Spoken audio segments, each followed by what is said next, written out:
Well, folks, in today's video, we're gonna see if we can get this little steam locomotive going again.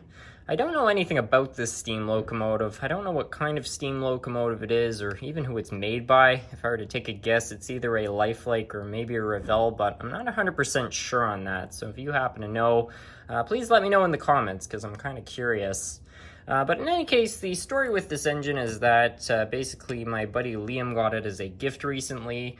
There was this woman who I guess had it when she was a kid, and it used to do laps around the Christmas tree every Christmas.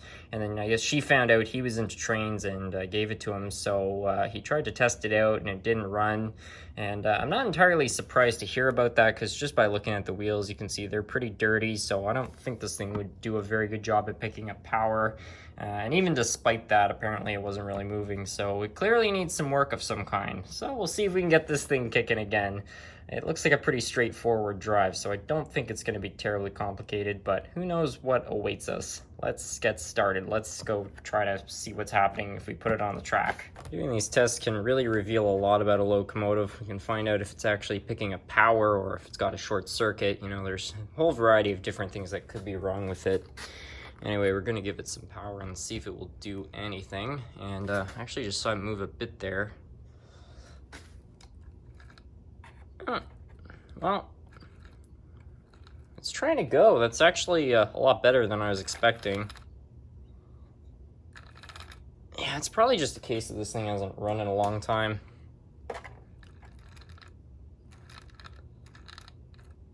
Yeah, so it's going to need a little bit of work, but that's a promising start. At least we know that the contacts and electrical system, including the motor, all work.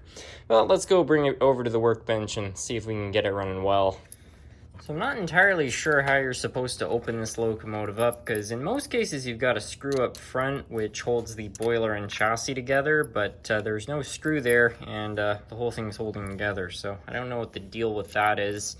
I guess we could try removing this screw and see if maybe undoing that one will do something. I don't know. I'm kind of just taking guesses here, but let's see if we can do something here.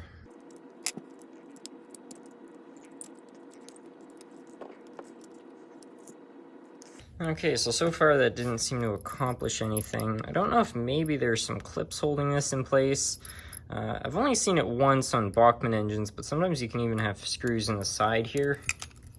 But I'd be surprised if that was the case. That did something.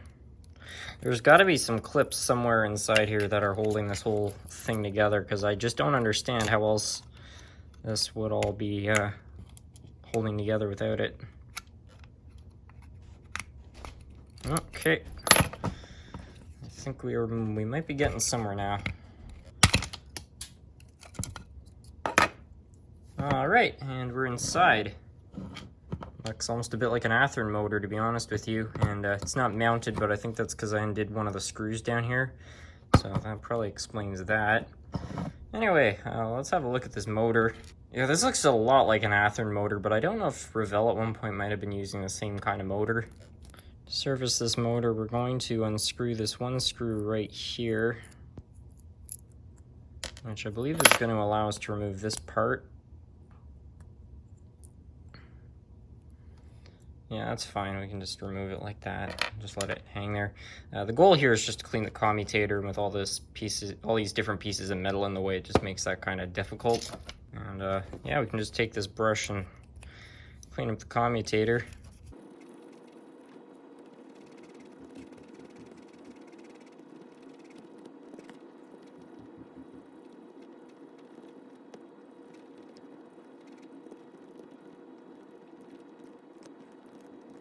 I'll just clean the gaps on the motor out.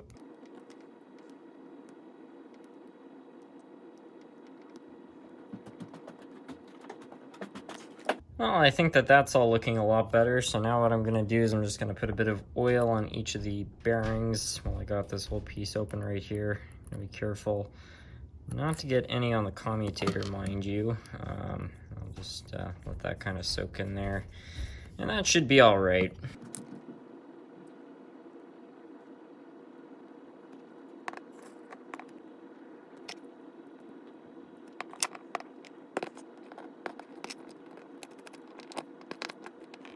Well, things don't look like they're too bad down on that drive, so I think that if we put some new grease and oil, we should be all right there.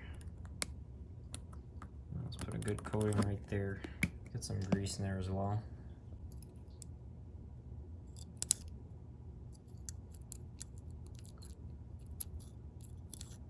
Curious to see if this light works.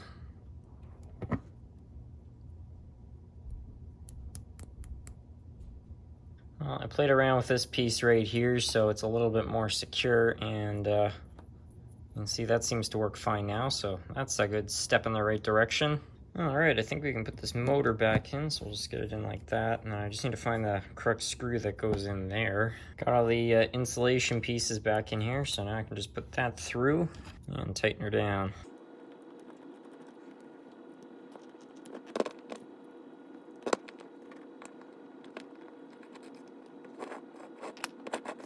What are we thinking here, folks? Is she gonna fire to life? Let's see. Oh yeah, that's promising. I think these wheels are just so dirty, you can't quite run. So let's clean those up.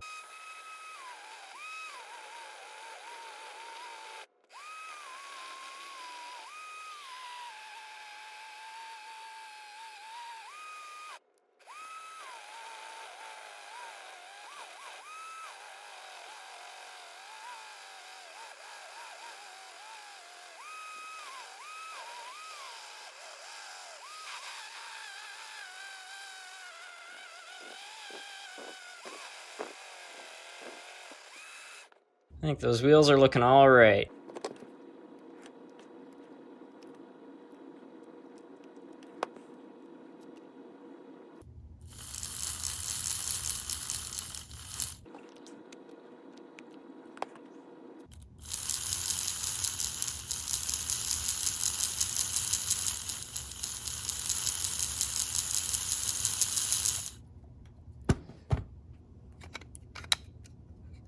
Okay, that's what's holding this thing on. We got a couple clips there.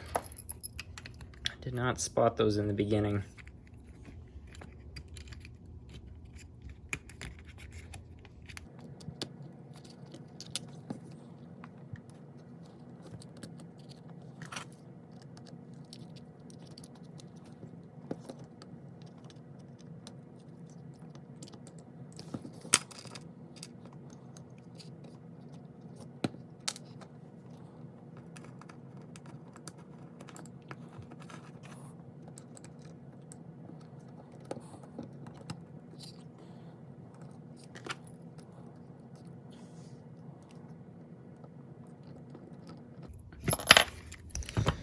All right, this all looks complete. Let's take it over to the track and test it out. All right, everyone, moment of truth. Yeah, nice. Doesn't even seem half bad. It's running consistently, that's what really matters. Let's back her up again. Light's not terribly bright, but that's okay. At least it works. So yeah, I'm overall pretty happy with that. Just before I let you all go, I just thought I'd show you how I dust my engines. You just get yourself a little paintbrush like this with really soft bristles, and it's just great because you can work around all the little details and it doesn't really break anything off.